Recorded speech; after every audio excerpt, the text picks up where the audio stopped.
Terus semua teman-teman sekalian, Assalamualaikum warahmatullahi wabarakatuh.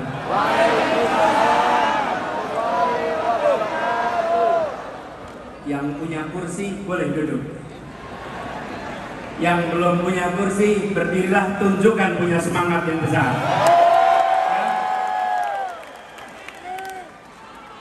Selamat siang semuanya.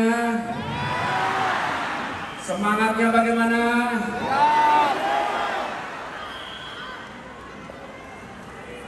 Saya kalau hadir acara dengan relawan seperti sekarang ini, begitu masuk ruangan rasanya seperti baterai yang bisa 110%.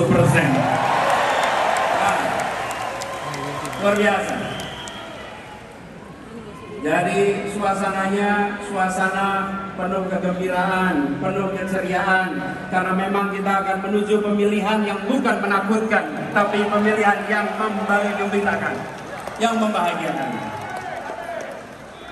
Nah, sebelum mulai saya cek dulu nih yang hadir. Siapa yang rombongannya paling banyak?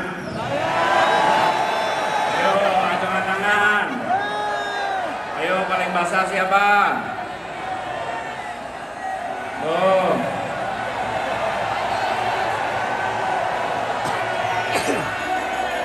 Coba yang di bawah ini. Oh. Ada Portabi.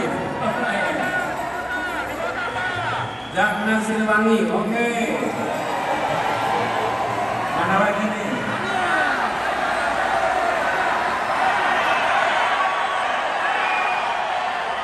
Yang paling jauh dari mana? Mana? Mana yang dari Aceh? Yang dari Kupang? Yang dari Manado? Yang dari Jawa Barat?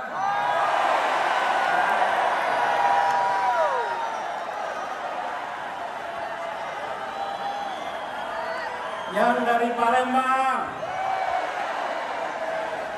Yang dari Jawa Tengah?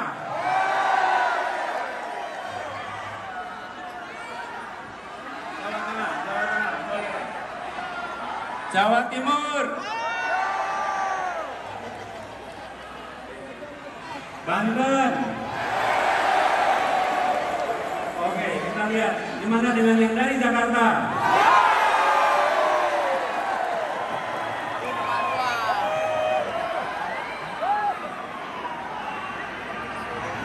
Inilah hebatnya relawan kita. Kalau boleh saya sampaikan, I love you. And I love you almost full. Kenapa almost full? Kalau saya katakan I love you full, maka tidak ada ruang untuk cinta tumbuh. Tapi kalau I love you almost full, maka cinta kita insya Allah tumbuh berkembang terus ke depan. Apalagi perjalanan kita makin panjang, masih panjang ke depan. Dan tadi saya katakan bahwa kita menyanyikan Indonesia Raya dengan suasana, dengan suara yang penuh semangat. Karena lagu itu kita nyanyikan dengan rasa cinta. Kita mencintai Indonesia secara tanpa syarat.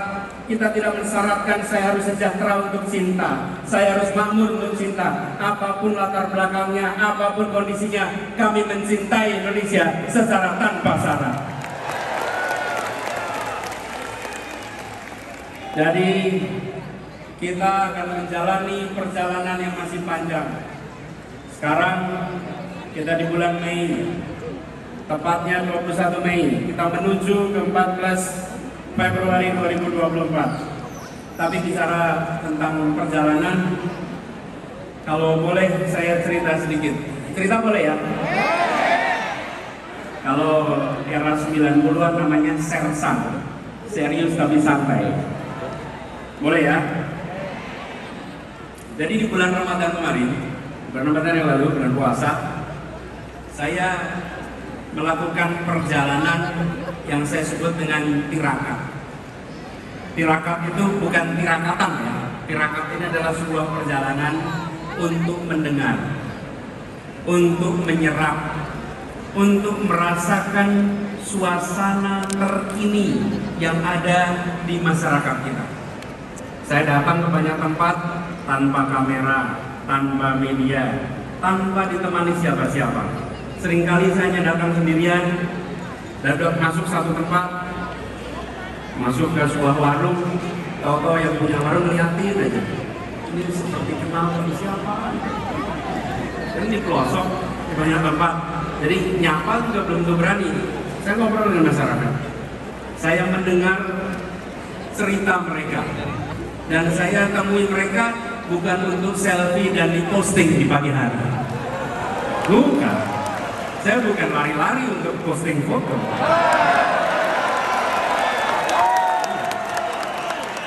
Saya lagi mendengarkan suara mereka. Saya ketemu dengan ibu-ibu, bapak-bapak yang memiliki keinginan masa depan anak-anaknya yang lebih baik.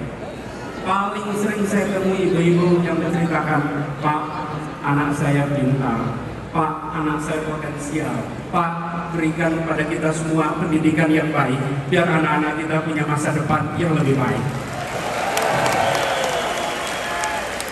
Di Rembang saya ketemu dengan Ibu Fitri yang bercerita tentang bagaimana beliau mengelola TK-nya. Saya ketemu dengan Bu Yuli. Bu Yuli ini pemilik apotek yang di Pasuruan. Saya juga sempat mampir ke Grobogan. Di situ saya bertemu dengan seorang petani. Jadi kami lagi jalan. Saya lihat para petani sedang bekerja, saya berhenti mampir. Sendirian saja. Namanya Pak Suwarto. Lalu ketemu Pak Suwarto, salaman. Ketika salaman, saya merasakan melihat tangannya sedang, kalau bahasa Jawa, lagi ngerabu. Ngerabu itu memberi apa? Pupuk. Jadi saya tanya, Pak, gimana kondisi di sini? Dia biasa, Mas. Dari dulu ya begini.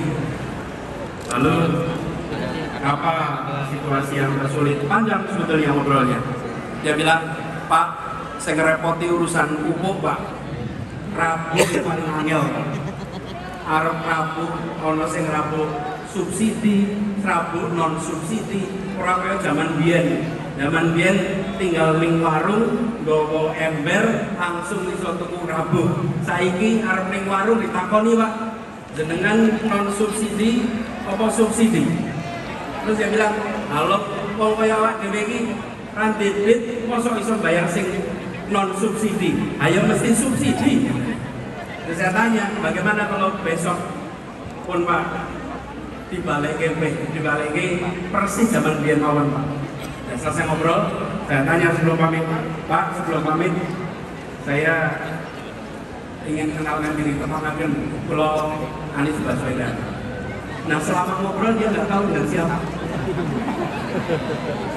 Jadi ketika saya bilang kenalkan Pulau Anies Baswedan, terus dia jawab, Anies Baswedan, Gubernur DKI. Iya, Gubernur DKI. Kok bisa tekan gini? Kok bisa sampai sini? Ya, saya Pulau Sawat Tirakat. Terus dia ngasih beberapa pesan-pesan.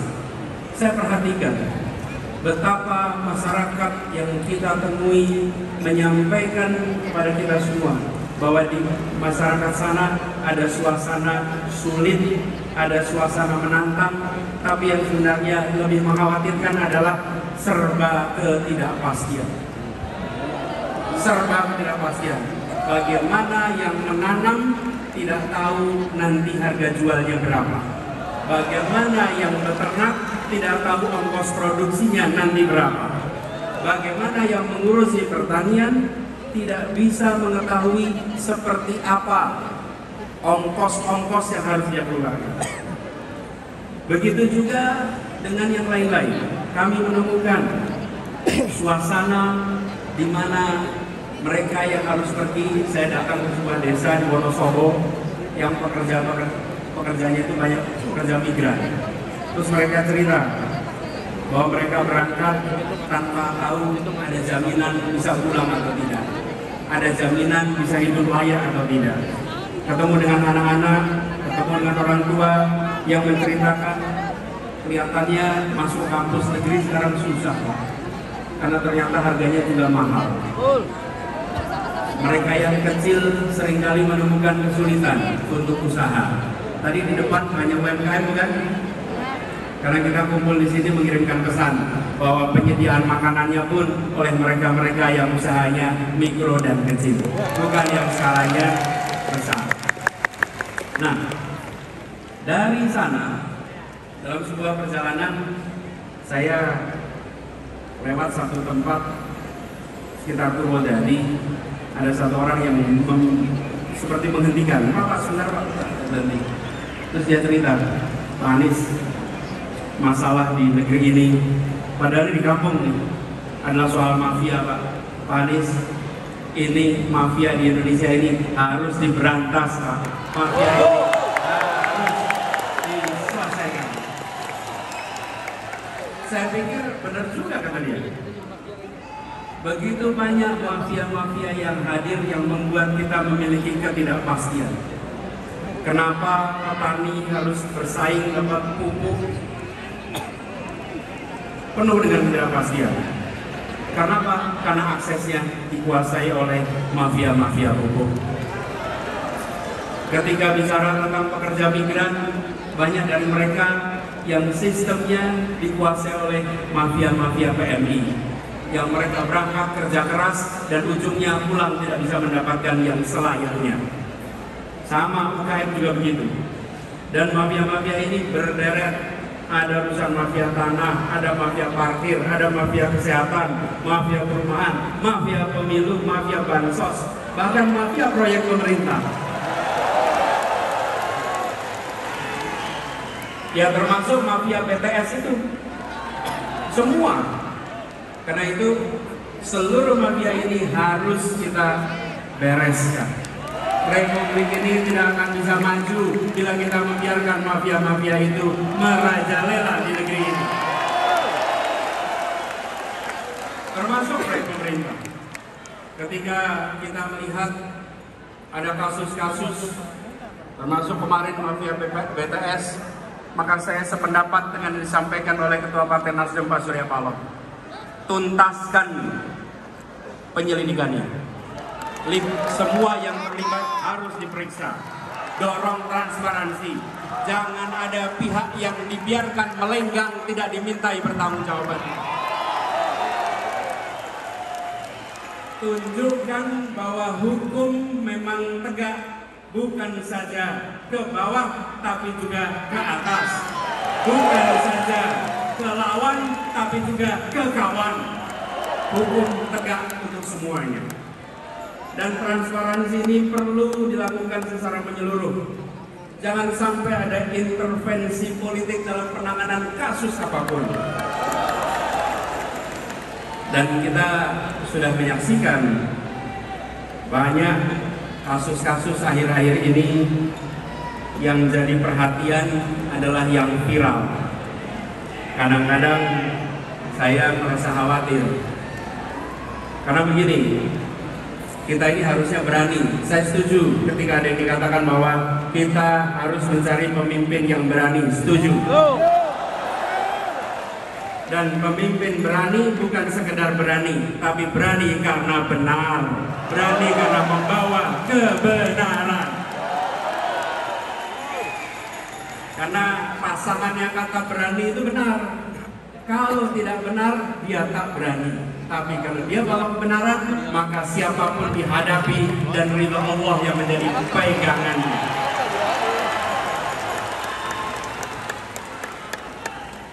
Jadi, kita menyaksikan ketika peristiwa-peristiwa mafia ini terkuak. Ada polisi jenderal bintang 2 membunuh anak buahnya. Terbuka. Ada yang menyelundupkan narkoba. Ada petugas pejabat pajak yang kekayaannya fantastis. Itu sudah merepotkan, membuat seperti Pak Kapolri harus kerja ekstra untuk mengembalikan kepercayaan publik, harus kerja ekstra untuk merawat polisi-polisi baik yang berintegritas yang ada di dalam tubuh kepolisian. Seperti juga di Kementerian Keuangan, Ibu Menteri keliling sana sini untuk menjaga barisan orang-orang baiknya. Saya pernah di pemerintahan, saya menyadari betul, ya benar ada orang-orang bermasalah, tapi banyak lagi orang-orang yang bisa menegakkan amanah, orang-orang yang berintegritas. Mereka-mereka itulah yang harus dibangkitkan untuk bersama-sama menjaga Republik ini. Nah, ketika kita menyaksikan peristiwa-peristiwa seperti itu, kita geram. Ini harus kita hadapi. Apalagi sekarang kita kumpul hari ini tepat 25 tahun reformasi di Indonesia. Tepuk tangan untuk para pejuang reformasi kita.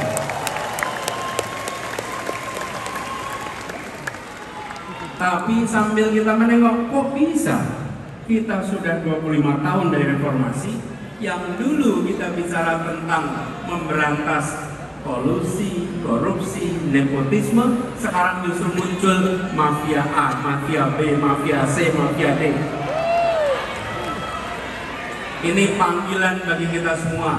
25 tahun yang lalu kita berkomitmen memberantas KKN, sekarang kita berkomitmen untuk memberantas mafia-mafia yang ada di Republik ini.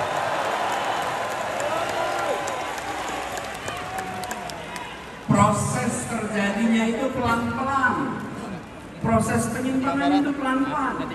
Bila pemimpin-pemimpin di Republik ini tidak sensitif pada persoalan ini, maka persoalan ini akan secara bertahap merusak Indonesia. Teman-teman sekalian, saya beri ilustrasi ini.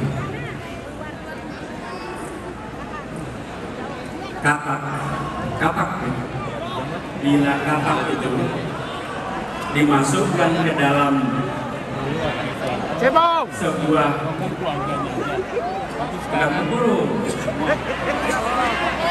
ke panci yang airnya dingin, taruh di panci airnya dingin, kemudian pancinya taruh di kompor, nyalakan kompornya pelan-pelan.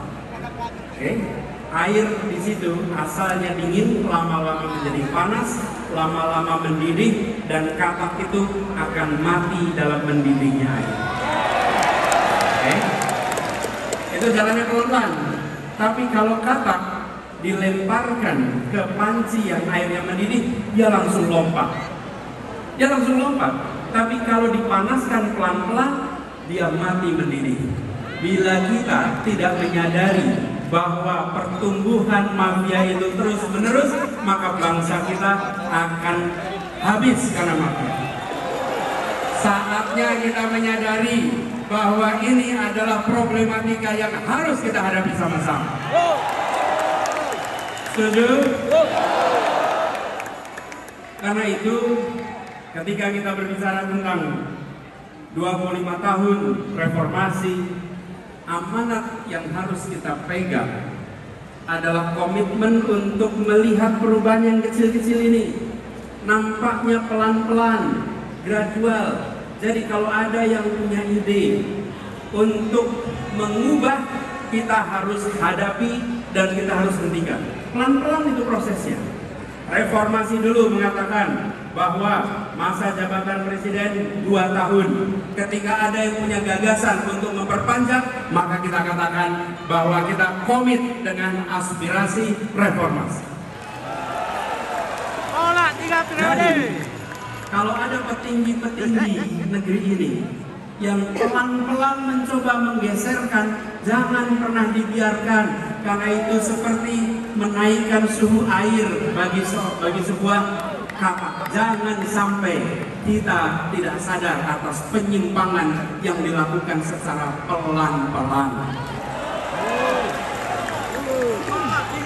Dan kita harus sadar ini, bahkan kita punya masalah banyak. Sebagian masalah itu harus diselesaikan di daerah, sebagian diselesaikan di pusat.